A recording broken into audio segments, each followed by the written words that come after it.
শুভ নববর্ষ। আমি হচ্ছে সুব্রদীপ রয়। সবাইকে বাংলা বছর 1433-এর স্বাগতম। আজকে আমরা আসছি গ্রিন ক্যাফেতে। 13 এপ্রিল থেকে শুরু করে 20 এপ্রিল পর্যন্ত 2026 দ্য গ্রিন ক্যাফে, যেটা চট্টগ্রাম মিরসরের খৈয়াছড়াছনের পাশে অবস্থিত। ওখানে হচ্ছে রাফেল ড্র, যেটা ডিক্লেয়ার করা আছে সবার জন্য।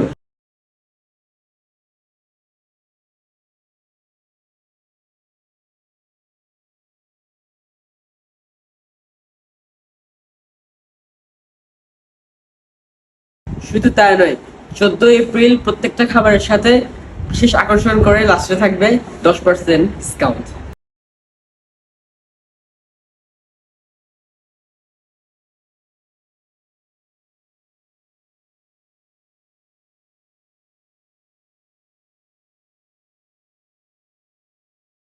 তো আর দেরি না করে আপনারা সবাই চলে আসুন চট্টগ্রাম মিরসরাই খৈয়াছড়াছনের পাশে অবস্থিত the green cafe and pleasure.